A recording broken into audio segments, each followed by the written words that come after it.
Alabado y glorificado sea tu santo nombre, Señor. En esta hora pedimos tu bendición sobre tu pueblo, sobre todo varón, sobre toda mujer, hijo, hija, nietos, nietas, que son parte de tu pueblo, Señor. Aquellos que quieren aprender más de ti, Señor. Aquellos que están buscando la verdad, para aquellos que están buscándote a ti, Señor, que tú eres el camino, la verdad y la vida, Señor. Señor, pon una bendición sobre cada hogar aquí representado, que tus bendiciones sean derramadas en cada uno de los hogares, para que tengan abundancia de todas sus necesidades, Señor, que tú puedas suplirlas, y Señor, y principalmente te pedimos por el corazón, que tú puedas reinar en cada uno de nuestros corazones, para que podamos ser dirigidos conforme a tu voluntad, y tomar las decisiones que nos preparen para la vida eterna, Señor. Gracias, Señor, por estar con nosotros en esta hora. Alabado y glorificado sea tu santo nombre, Señor. Y Señor, que al abrir esta palabra, Señor, que sea tu palabra, que tú nos dirijas en tu estudio, y que nos dé la respuesta a través de tu palabra, que toda noción, que todo raciocinio humano sea puesto y derrotado y quebrantado, para que solamente tu voz sea resaltada, Señor. Gracias, oh Dios, por escucharnos. En el nombre de Cristo te lo pedimos todo. Amén. En esta semana vinieron varias preguntas que se iniciaron, y a veces yo quiero ponerlos en aprietos para que ustedes puedan contestar. Recuerden que este es un estudio, no importa que nos equivoquemos, no importa si no sabemos la respuesta, entre todos podemos pedir al Espíritu Santo que nos enseñe la respuesta. El Señor dice que Él nos da su Espíritu para que seamos dirigidos a su verdad, y la verdad nos hará libres. Entonces, si nosotros permitimos que el Señor nos dirija en nuestro estudio, siempre tendremos una respuesta con un escrito está. Hoy día el enemigo quiere quitar la palabra de Dios y quiere poner solamente tradiciones, quiere poner raciocinios humanos y dejar a un lado la palabra de Dios. Claro, es fácil seguir lo que nosotros creemos que es correcto, pero lo más importante es seguir lo que es correcto para nuestro Creador y poder complacerle en todo lo que Él quiere que nosotros le complazcamos. El Señor dice que Él es amor, y Él desea que nosotros respondamos con el amor hacia Él, en siguiendo su palabra y obedeciendo sus mandatos. Así que los voy a invitar a abrir la palabra de Dios en Apocalipsis capítulo 14. Apocalipsis 14. Y voy a dar la entrada a la pregunta que estaba mirando, a ver, hay unos que la pueden contestar, hay otros que tal vez tienen una noción, pero no saben cómo contestarla con la palabra de Dios. Pero vamos a llegar al estudio que el Señor desea que nosotros estudiemos hoy en esta noche. Espero no hacerlo muy largo. Siempre digo, va a ser cortito, pero si hay preguntas, hágalas. Si hay dudas, no se quede con la duda. Si hay algo más que tenemos que ahondar, pregunte, ¿ok? En Apocalipsis 14:6, ¿ibas a decir algo? Sí, pues este es el tiempo del Señor. Ok, pues es el tiempo del Señor. Y que Él sea quien lo decida, ¿no? Así es. Apocalipsis 14:6. En Apocalipsis 14:6 al 12 hay un mensaje, 3 mensajes angelicales. Ángel quiere decir mensajero. No lo vamos a estudiar hoy día, pero a través de toda la palabra, un ángel es un mensajero que puede ser una persona. Incluso se le llama a nosotros, que somos mensajeros de Dios, se nos llama ángeles, a través de la palabra de Dios. Entonces, el Señor da unos mensajes específicos para el mundo, y el Señor dice en el versículo 6, vi volar por el medio del cielo a otro ángel que tenía, ¿qué cosa? El Evangelio eterno. Si usted quiere conocer el Evangelio de Dios, usted estudie del versículo 6 al 12. Y si usted quiere ver el resultado de obedecer este Evangelio, vea desde el versículo 13 hasta el 20. porque esos son los frutos de este evangelio. Pero aquí dice que el evangelio es eterno. Eso quiere decir que no tiene ni principio ni qué, ni fin, sino que fue establecido desde antes de la fundación del mundo. Entonces, este evangelio eterno se ha dado para predicarlo a los moradores de la tierra, a toda nación, tribu, lengua y pueblo. No vamos a ver los 3 mensajes, pero quiero que ustedes lo miren en su hogar. Pero hay una característica de aquellos que obedecerán el evangelio eterno. Y yo no lo digo, lo dice la palabra de Dios en el versículo 12. Dice, aquí está la paciencia de los santos. ¿Qué quiere decir la paciencia? La paciencia es aquellos que tienen aguante.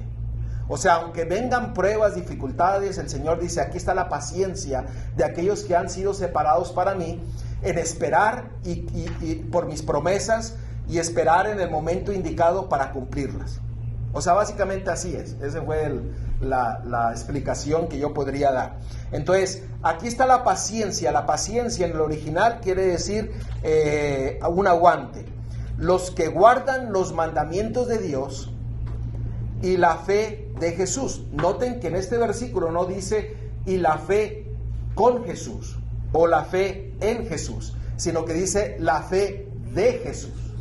Esto es una fe muy distinta a veces a la cual se menciona muchas veces en que dice es que hay que tener mucha fe en Cristo, es que hay que tener mucha fe en Cristo. Pero aquí nos dice que solo los santos son los que guardan los mandamientos de Dios y la fe de Jesús. Entonces estas 2 características son aquellos que guardan el evangelio eterno. Si ustedes lo notan en el versículo 7, para poder reafirmar este punto, ahí nos dice una introducción del evangelio eterno, diciendo a gran voz, temed a Dios. ¿Usted sabe qué significa temer a Dios? ¿Reverencia? Usted sabe que cuando hago una pregunta siempre pido un texto de regreso.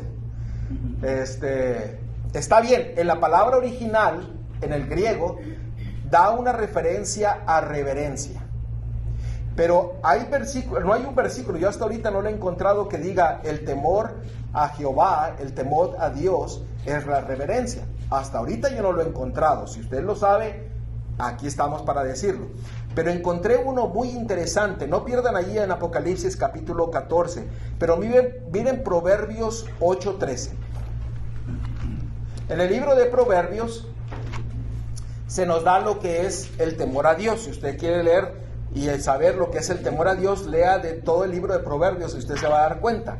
En Proverbios capítulo 8, versículo 13, miren lo que dice la palabra de Dios. Por eso esto es parte del evangelio eterno. El evangelio eterno es todo el evangelio, la verdad que nuestro Dios nos ha dado para que nosotros tengamos todas sus bendiciones. ¿Qué es lo que dice ahí en el versículo 13? El temor de Jehová es ¿qué? Aborrecer el mal, la soberbia y la arrogancia y el mal camino y la boca perversa aborrezco. O sea, ¿qué quiere decir eso? Cuando usted aborrece el mal, usted va a recibir ¿qué cosa? La gracia. ¿Por qué? Porque usted pide perdón a Dios y el Señor le da la gracia. Por eso dice que el temor a Dios es aborrecer el pecado, aborrecer el mal, aborrecer el chisme, aborrecer las malas palabras, aborrecer las malas costumbres, aborrecer todo eso es tener temor a Dios. Aborrecer es odiar.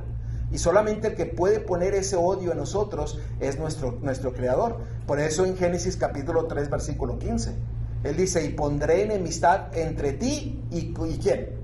Y la serpiente es ¿quién? Satanás. En el capítulo 12, versículo 9 dice quién es Satanás, que es la serpiente antigua. Entonces, ese es el temor a Dios. Regresando nuevamente al capítulo 14, en el versículo 6, dice, y dadle gloria. La palabra de Dios nos dice que todo lo que hagamos, que todo lo que comamos, que todo lo que bebamos, hacedlo para la gloria de Dios. Porque la hora de su juicio ha llegado. Usted sabe que estamos en el día del juicio. Y es interesante que cuando una persona está preparándose para el juicio, siempre llega un estrés, una preocupación y una preparación. ¿No es así? Yo no sé cuántos de ustedes han ido a un juicio. Pero usted se prepara y usted está diciendo, ¿qué le voy a decir al juez? Y a mí me tocó ir a uno, me tocó ir a otro como testigo, no como testigo, como, ¿cómo se dice? El jury duty, como jurado. Entonces, y pude mirar ciertas cosas y la gente se prepara, los abogados se preparan para defender a la persona. Pero hoy dice aquí la palabra de Dios que el tiempo del juicio ha llegado. Estamos en el día del juicio. ¿Qué es lo que deberíamos estar haciendo nosotros? Prepararnos, pero el mundo está ¿qué? Celebrando. Está como que sí. ¿Dormido? Como que si no hay juicio. Dice la palabra de Dios, cuando uno muere, después viene ¿qué? El juicio.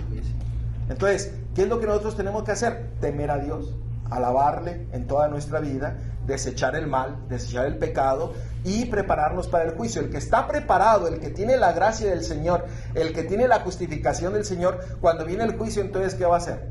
¿Va a ser algo que va a ser muy malo? No, va a ser una bendición. ¿Por qué? Porque nuestro abogado va a decir, mire, aquí tengo mis marcas, por eso yo morí por él y él fue perdonado. ¿Sí, hermano?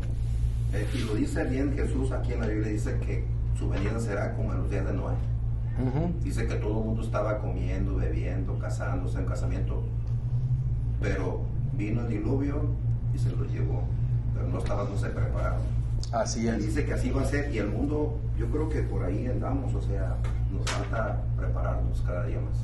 Y si nosotros vemos cómo estaba en los tiempos de Noé o en los tiempos de Lot, pues no estamos muy lejos. Yo creo que muchos dicen, bueno, ya los pasamos. Bueno, si los pasamos, el Señor tendría que pedirles perdón a esos hombres en el tiempo de Noé y a Sodoma y Gomorra, porque ellos colmaron la copa de la ira de Dios. Pero yo creo que estamos muy cerquita, por eso estamos viviendo ¿en qué? En el tiempo del juicio. Pero fíjense la última parte aquí, dice, y adorad a aquel que hizo el cielo, la tierra, el mar y las fuentes de las aguas. O sea, hay que adorar al Creador. Este versículo tiene un contexto a qué otro versículo. Tiene el mismo lenguaje. ¿Ustedes saben a qué versículo? El cuarto mandamiento. El cuarto mandamiento, que es Éxodo 28. En Éxodo 28 se nos dice casi el mismo lenguaje. Miren lo que dice el Éxodo 28. Del 8 al 11.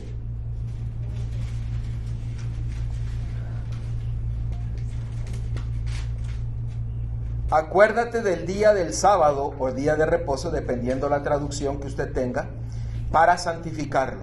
6 días trabajarás y harás toda tu obra, mas el séptimo día es reposo para Jehová tu Dios. No hagas en él obra alguna, tú, ni tu hijo, ni tu hija, ni tu siervo, ni tu criada, ni tu bestia, ni tu extranjero que está dentro de tus puertas. Porque en 6 días, noten, es el mismo lenguaje, porque en 6 días hizo Jehová ¿qué? Los cielos y la tierra, el mar y todas las cosas que en ellas hay, y reposó en el séptimo día. Por tanto Jehová bendijo el día de reposo y lo santificó. Es el mismo lenguaje que está en el Evangelio eterno, que está en el único mandamiento que dice acuérdate, y es el que se olvida. Una pregunta. Dime. O sea que el lunes, realmente el lunes es el domingo entonces. ¿Cómo es la onda? O sea, Sí, es el primer día de la semana. Es que eso es lo que me pregunta. ¿Es el primer día de la semana el domingo entonces? ¿Y en qué momento el ser humano lo cambió? Cuando se movió la transición del calendario a gregoriano, y cómo ha ido cambiando. Miren, habrá un poder que dice aquí en Daniel capítulo 7, versículo 25, dice que este poder tratará de cambiar los tiempos y la ley. Empezaron a cambiar los calendarios, porque tú eres más joven que yo, pero cuando yo estaba de tu edad, todos los calendarios me decían domingo a sábado, domingo a sábado. Y hoy día usted busca el calendario en el Google y le sale, ¿qué le sale? Lunes a domingo. ¿Por qué? Porque esa es la semana laboral. Entonces empezaron a cambiar eso para tener una comodidad de decir, bueno, tu semana empieza el lunes y termina el domingo, pero eso no es así. O sea, cambiaron el calendario solamente para decir que es el calendario laboral. Este poder que dice Daniel 7:25 dice que va a tratar de cambiar los tiempos y la ley. La historia nos dice ¿Cómo ha ido llevando el proceso de cambiar y de instituir el sábado como séptimo día en vez el domingo como séptimo día en vez del sábado? Entonces, ha ido cambiando por todas las épocas, los ha ido cambiando, los calendarios se han cambiado, se fue al juliano, después al gregoriano, pero el Señor tiene un calendario que es basado ¿en qué? En la palabra de Dios. Sí. Los chinos no han cambiado su calendario, de hecho, el fin de año de ellos es como en abril, me parece. Ajá. Ellos no han cambiado su calendario desde que existe lo que es la civilización china, sí, desde el imperio Genghis Khan, que fue como también del mismo tiempo de los egipcios. Entonces eso también tiene de ciertas dudas, ¿me entiendes? Porque para unos es como el fin de año empieza en un tiempo, el fin de año empieza en otro. Entonces, ahora, el principio de año bíblico no cae en diciembre. El año nuevo era una adoración a un dios falso, al dios Juno, que fue cuando se unió el cristianismo con el paganismo y empezaron a poner todos los dioses falsos, les empezaron a dar nombres santos. Y empezaron a poner los nombres de los días, los empezaron a poner los nombres de Saturno, Júpiter en inglés, los empezaron a poner, y el Sunday es el día del sol, que era la adoración al sol en el día del paganismo. Entonces se ha ido cambiando completamente. ¿Para qué? Porque dice que el punto principal del tiempo del fin es la adoración. Si usted lee en Apocalipsis capítulo 13, dice que habrá un poder, que será la bestia, que hará hacer que todo el mundo adore a la bestia, adore. ¿Y qué es lo que acabamos de leer en el Evangelio Eterno? Adorad a aquel que hizo el cielo, la tierra, la mar y todas las cosas. ¿Qué es lo que dice Éxodo 28? Acuérdate del día del sábado para santificarlo. ¿Por qué? Porque en 6 días hizo Jehová los cielos, la tierra y la mar. O sea, ¿qué es lo que nosotros tenemos que seguir? Nosotros miramos el primer día del mes séptimo hebreo cuando salió la luna. ¿Por qué? Porque se guiaban por la luna. El calendario gregoriano se guía por el sol. Nosotros tenemos, la Biblia se guía por un calendario lunisolar. Cada vez que sale una luna nueva, ese es el primer día del mes. Y entonces se van contando los meses. Y los meses bíblicos solamente tienen 30 días. Entonces, el poder está tratando de cambiarlo. ¿Por qué? Porque todo involucra ¿qué? La adoración. El diablo no quiere que adoremos ¿a quién? A Dios. Él quiere que adoremos ¿a quién? A Él. Y que nos perdamos. Él no nos interesa a nosotros. Dime. Pero yo tengo entendido que también los mormones hasta hace poco existieron, ¿verdad? Uh-huh. Hasta hace poco se fundó su iglesia. Sí. Pero ellos también, me imagino, que tuvieron que tener una base, o sea, una Biblia de cual tener que seguir su línea, ¿me entiendes? Uh-huh. Y para ellos sí leyeron estos mismos textos, se tienen que dar cuenta de que el sábado era el día, pero ¿por qué lo siguen haciendo el domingo, aunque ya fue hasta después? O sea, eso ¿por qué? Porque vamos a ver el porqué. Les voy a dar el porqué. Nosotros vimos, por ejemplo, el viernes pasado y el sábado, Manuelito explicó acerca de cuándo inician los meses y la importancia de la luna para ver los meses, el calendario hebreo y el calendario bíblico. Y cómo el Señor se guía por su propio calendario. Él lo explicó, él va a estar en el internet el sermón. Y el viernes pasado estudiamos una pregunta que es a veces malentendida, pero fíjense en Jeremías 8:8. Jeremías 8:8.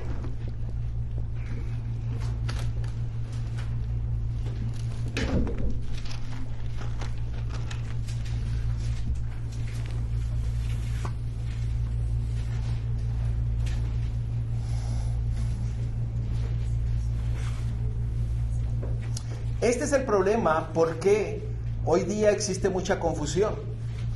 Hoy día se guía mucho la religión por el sentimentalismo, por el emocionalismo. Si uno quisiera hacerlos llorar, uno los haría llorar. ¿Por qué? Porque yo podría poner una música donde pongo una música muy de fondo o muy, muy alegre y después de repente les pongo una bien calmadita. y empiezo yo a decirles, es que mire, que Cristo, que el otro, ¿qué es lo que sucede? ¿Qué es lo que sucede en la persona? Los sentimientos, pues alguna vez se lo hace llorar y dice, el Señor, tú estás sufriendo y el Señor te puede librar, el Señor te puede sanar. Ahora, nosotros no nos guiamos por los sentimientos. ¿Ustedes recuerdan quién fue el que le pidió a Cristo una señal? Hoy día el mundo religioso se guía por señales. Le dijeron a Cristo, danos una señal y te creemos. ¿Y qué dijo? No les voy a dar ninguna señal. ¿Por qué? Porque os he dado muchas pruebas. La prueba está ¿qué? En la palabra de Dios. El asunto es que nosotros no nos hemos dedicado al escudriñar la palabra de Dios. ¿Qué dice ahí en Jeremías 8:8? Sería bueno, podemos dedicar todo un estudio acerca de cómo fue cambiado el sábado al domingo y no hay ninguna base bíblica. Incluso me acuerdo en una ocasión, estaba en un seminario, una predicación, y estaba hablando acerca del sábado. Y había unas visitas ahí, y entonces me dijeron, no, pero que el séptimo día es el domingo. Y yo les dije, mire, aquí tengo un carro, le dije, aquí están mis llaves, y el día de mañana usted me trae un versículo que diga que la santidad del sábado fue cambiada al domingo, le regalo mi carro. Y es más, y le regalo $100 por cada versículo. Él se me quedó mirando y dijo, pero ves que no hay ningún versículo. O sea, se explicó a sí mismo, porque no lo hay. Sino que aquí mismo en Jeremías 8:8 dice, la razón, ¿cómo decís? Nosotros somos sabios y la ley de Jehová está con nosotros. Ciertamente la han cambiado en mentira, la pluma mentirosa del ¿quiénes? De los escribas. ¿Quiénes eran los escribas? Maestros de la ley. Los maestros de la ley, que hoy podríamos traducirlos que como predicadores, líderes, maestros. ¿Por qué? Porque yo puedo pasarme aquí como hablando como un periquito. Pero ¿qué dice la palabra de Dios en Isaías 8:20? A la ley y al testimonio. Si no hablasen conforme a ello, ¿es por qué? Porque no les ha amanecido. Estamos en tinieblas. No tienen la luz. Entonces, la palabra de Dios es la que ella misma se contesta. Pero hoy día es muy fácil contestar con nuestro razonamiento. El problema de la Revolución Francesa era que el mundo empezó, la sociedad francesa se empezó a guiar por su razonamiento. Es que yo pienso que esto está bien, está bueno. Es que yo quiero cambiarme de sexos, eso pasó en la Revolución Francesa. Quiero cambiarme de sexo, está bien, aunque no tenían operaciones, pero decía, yo quiero ser homosexual, está bien. Si tú crees que está bien, está bien. ¿Qué es lo que está sucediendo hoy en día? Lo mismo. La ideología, la cultura y los hábitos se han antepuesto a la palabra de Dios.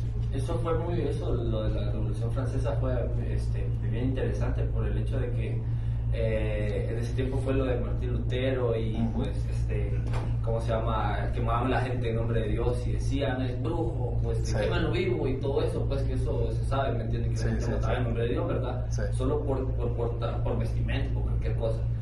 Entonces ya después cuando nace la otra religión, después de los que creían evangélicos protestantes, porque si eran también denominados, ellos hacían lo mismo, nada más que mataban a los católicos en nombre de Dios, o sea, contra de qué onda, o sea, eso fue bien trágico, la verdad.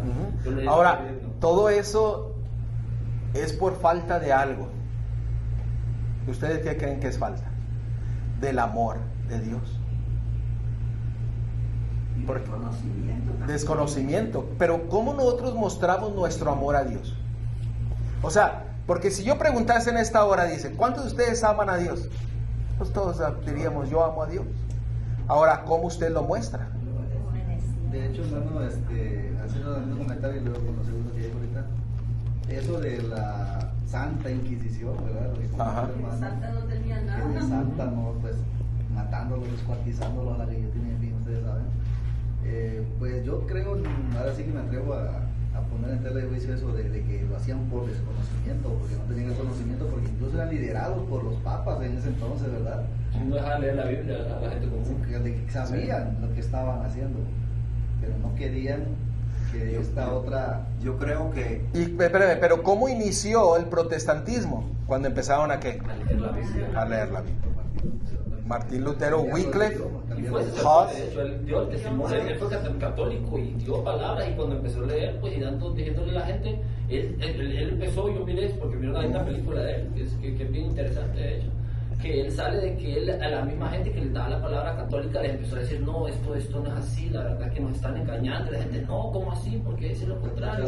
Y ya después lo empezaron hasta a tachar de grupo, entonces empezó, mire, y por eso mismo lo Sí, empezó con Wycliffe, siguió con Hus, Jerónimo. Pero ellos no se atrevieron a manifestarlo como lo hizo Martín Lutero. No, sí, porque saben que ahorita estoy haciendo los videos de todas esas historias en video, narrado, ahí en el internet. Y por eso ahorita estoy fresquecito de eso. No. Acabo de leerme la historia de Hus y Jerónimo. Entonces, ¿cómo ellos se atrevieron a rebelarse y decir, está equivocado, la palabra de Dios dice? Fue después cuando Martín Lutero vino y entonces agarró la tesis, la 95 tesis, y la clavó, y todo estaba basado en ¿qué? En la palabra de Dios. Pero toda esa historia, les voy a dar, si ustedes no saben el canal, ahí tengo ya los primeros 6 capítulos, 5 o 6 capítulos de toda la historia del protestantismo, y lo hice con video, se lleva trabajo, pero para que lo escuchen. Ahorita lo tengo fresquecito porque acabo de terminar la de Hus y Jerónimo. Cómo Jerónimo se retractó, pero después de haber visto a Hus morir, dijo, ¿cómo voy a retractar? Dice, al contrario, y con más fuerza dijo, ustedes me acusan sin un escrito está. Dice, ustedes usen la palabra de Dios. Y entonces él fue llevado a la hoguera. Dice que murieron cantando. ¿Por qué? Porque tenían el amor de Dios. Sí. No, la verdad que sí, ¿cómo se llama? Eso es como, para mí tuvo que ver bastante, fue una revolución realmente lo que él hizo, pues, porque cambió literalmente, o sea, le quitó la máscara. Pues, le quitó las cadenas a la palabra de Dios. Literalmente él fue muy importante para mí, Sí. en la iglesia. Ahora, hay un libro, es el libro El conflicto de los siglos, ahí viene toda la historia.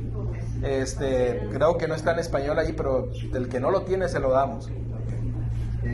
Pues sí le decía eso, ¿verdad? En cuanto a de que actuaban así, sino precisamente por la falta de amor en su corazón, y porque iban a perder todos sus beneficios, todas sus grandes riquezas que tenían, ¿verdad?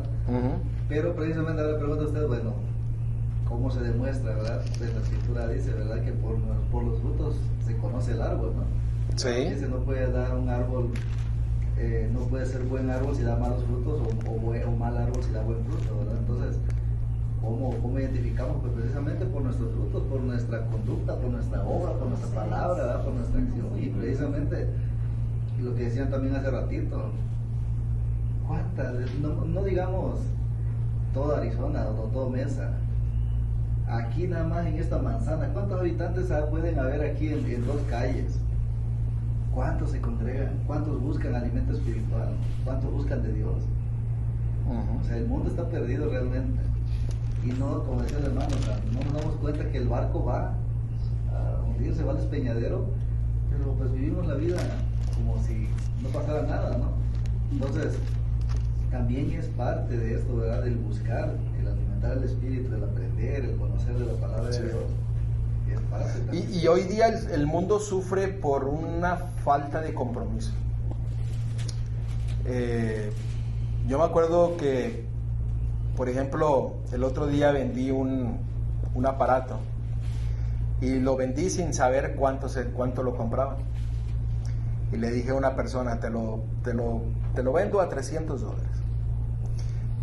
Y después fui y miré, y estaba él ahí, miré al internet y dije, se venden a 600. Y él me miró y yo le dije, palabra es palabra. Mi papá me enseñó que dijo, cuando das tu palabra es tu palabra, y si perdiste, perdiste. Tiene valor. Entonces, a veces hay que tener compromiso y valentía de tomar las decisiones correctas. Hoy día es muy fácil quebrar la palabra, quebrar nuestra ideología por temor al qué dirán.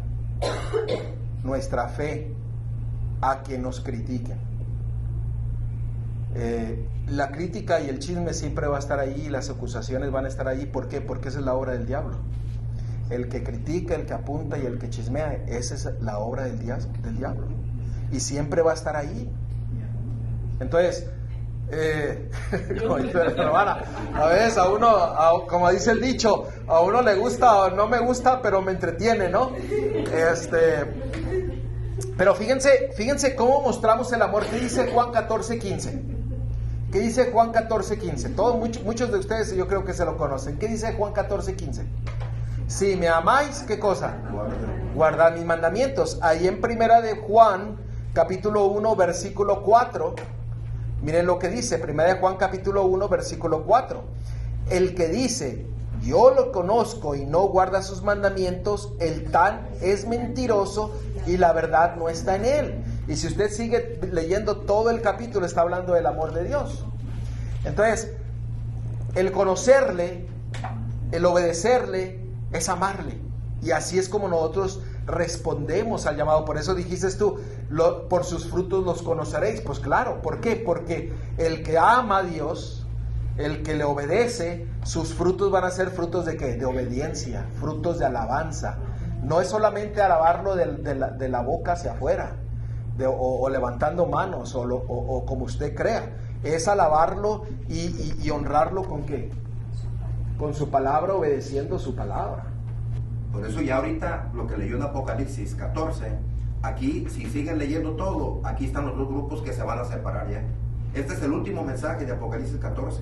Dice que la hora del cegar ha llegado y podemos leer todo el 14 y vamos a encontrar que aquí ya se está preparando los dos grupos. Los dos grupos se están separando ya. Mire, las uvas y la miel. Sí, mire, por ejemplo, ahí lo que usted está diciendo, del 14 al 20, está hablando de que hay una siega, hay dos siegas. Vamos a leerlo y con eso terminamos. 14.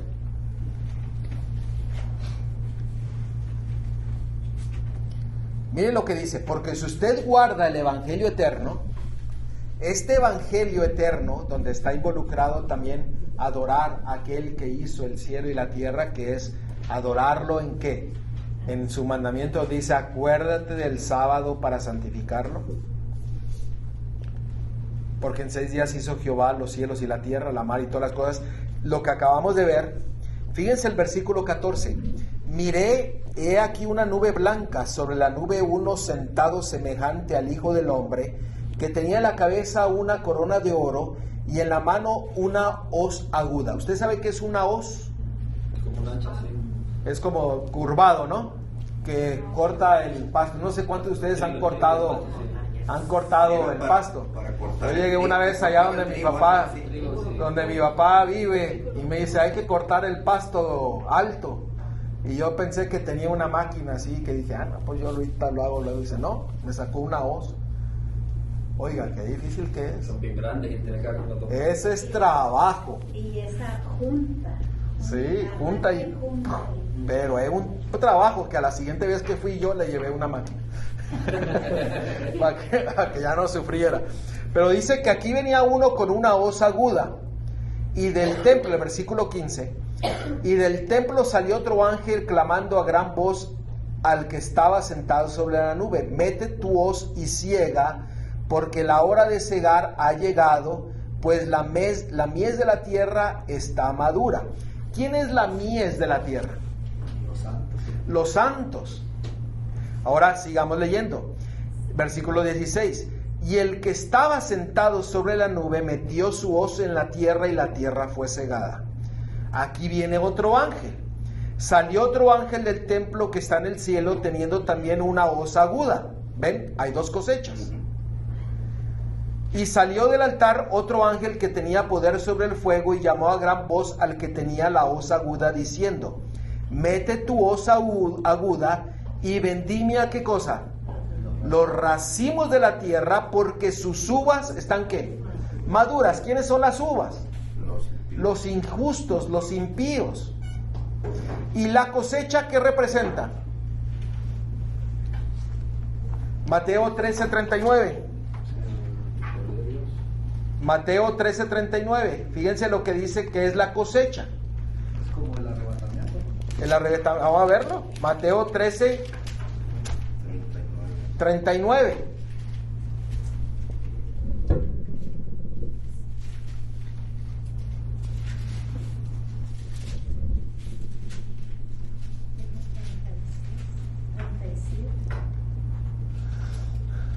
Es que 13:39 dije, ¿no? Sí. Mateo 13:39. ¿Qué dice? El enemigo que la sembró es el diablo. La siega es el fin del siglo y los segadores son los ángeles. Ahí está. Entonces, ¿qué es la siega? El fin de todas las cosas. O sea, ahí se termina. Sí, es la segunda venida de Cristo. El que es salvo y el que es injusto es injusto. Las uvas son echadas al lagar, ¿para qué? Para ser pisoteadas. Y la mies, que es madura, es que juntada. Ese es el trigo, es la semilla que dio fruto. Y entonces ahí viene el arrebatamiento. Ahorita que lo tocó el hermano. ¿Cuándo viene el arrebatamiento? ¿Cuándo? No lo sabemos. ¿Eh? Sí, lo sabemos. ¿Con un escrito está? No, pero o sea, yo lo entendí literal. ¿Cuándo? O sea, la fecha. Ah, no, fecha no sabemos. Fecha no sabemos. Fecha no, fecha no sabemos. Ahora, Ya cuando, le decir, a ver, dígame. cuando nosotros ya. Cuando nosotros nos estamos preparando,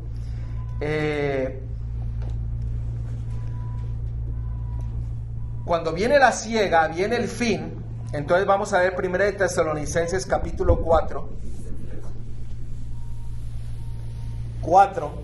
Y este es el verdadero el arrebatamiento. Después yo creo que vamos a tocar el arrebatamiento. Apocalipsis, no, 1 de Tesalonicenses 4. Primera Tesalonicenses 4.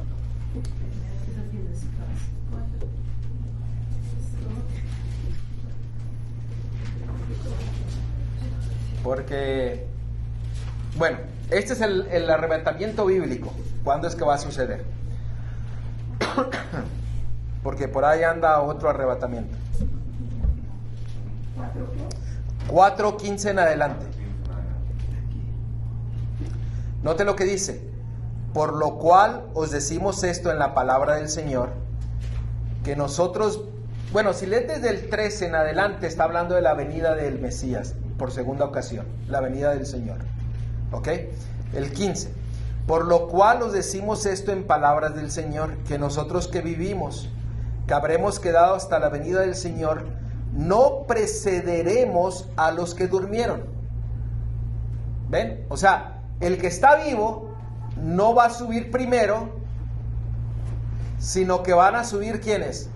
Los vivos y los que murieron. ¿Qué va a suceder con los que murieron? Versículo 16. Porque el Señor mismo, con voz de mando, con voz de arcángel y con trompeta de Dios, descenderá del cielo, y los muertos en Cristo, ¿qué dice? Resucitarán primero. Eso quiere decir que los muertos van a vivir nuevamente y se van a juntar ¿con quiénes? Con los vivos. Con los vivos. Pero estos son los muertos ¿en quién? En Cristo. En Cristo. Ahora miren el 17. Luego nosotros, los que vivimos, los que hayamos quedado, seremos ¿qué? Arrebatados juntamente ¿con quiénes? Con los muertos que resucitaron en las nubes para recibir al Señor en el aire, y así estaremos siempre con el Señor. Si ustedes notan, el Señor no viene, en la segunda venida no viene y toca la tierra. Dice que los vivos y los muertos en Cristo somos arrebatados y nos juntamos con Él en el aire. Así estaremos siempre. El enemigo dice que va a hacer la segunda venida de Cristo, va a falsificarla, pero va a estar en la tierra. Cuando ustedes miren a uno que dice, el Cristo está aquí o el Cristo está allá, dice que no le crean, no le creáis, Mateo 24. Y este es el verdadero arrebatamiento que dice la palabra de Dios. Por eso dice, uno estaba en qué, una persona estaba ¿qué? uno fue tomado y el otro fue dejado. Uno estaba en el campo, dice, otras estaban en la casa, en el molino. Ahora, estaba hablando del diluvio. Y dice, en el diluvio, ¿quiénes fueron los que quedaron? ¿Y quiénes fueron arrebatados? Nomás usando la lógica, no vamos a entrar ahí para estudiarlo. Pero los que quedaron fueron los que entraron al arca. Y los que fueron arrebatados por las aguas, que murieron. Ese es otro estudio. Pero ¿alguna pregunta? Ya sé que nos fuimos por muchos lados, pero creo que todo estaba conectado. Y creo que lo único que yo puedo decir es que estamos viviendo en un tiempo en que hay mucha oscuridad. Y yo siempre digo, uno es responsable de uno mismo ante Dios. Yo no soy responsable por mi esposa, yo no soy responsable por ninguno de ustedes. Pero yo soy responsable ante Dios y lo que Dios quiere de mí, conforme a un escrito está, y cuál va a ser mi respuesta. Yo sé que hay muchas cosas que tal vez nosotros estamos amarrados en la cultura, en las tradiciones, en el pecado, en nuestro propio razonamiento, pero tenemos que tomar una decisión y decirle, Señor, bueno, si tú eres realmente Dios, muéstrame, y el Señor te va a mostrar. Te va a mostrar. La ciencia está aquí, y si no, checa toda la ciencia. La ciencia está atrasada porque está comprobando de todo lo que dice la Biblia. Y esto tiene siglos. La astronomía estaba escrito en la palabra de Dios y después la ciencia vino y la comprobó. La salud, la alimentación, está comprobado aquí. Y ahora de repente vienen y que no comas esto porque te va a dar cáncer.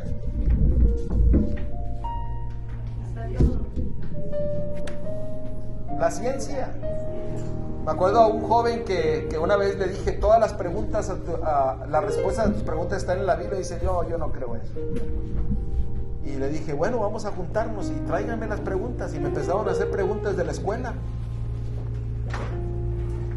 Gracias a Dios que pude dar las respuestas, porque no las sé todas. No, yo no sé todo, y nunca creo que podré entender todo, porque dicen que estaremos entendiendo y aprendiendo de nuestro Dios por toda la eternidad.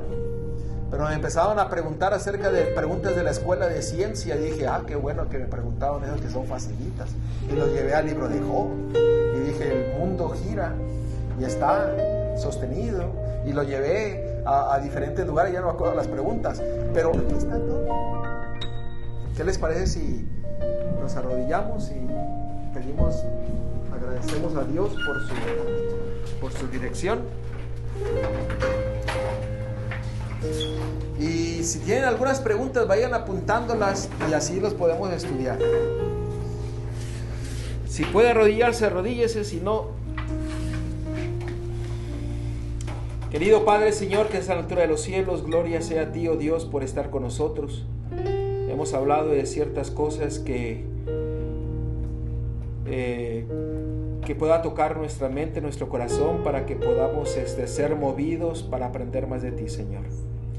Para que podamos basar nuestra cultura, nuestro razonamiento, nuestras tradiciones, nuestros hábitos en un escrito está, Señor. Y que, Señor, que solamente nos podamos guiar con tu palabra, confiando plenamente en ella, porque tú has dicho que en ella encontramos la vida eterna. Señor, gracias por estar con nosotros, por acompañarnos. Gracias, Señor, por todo.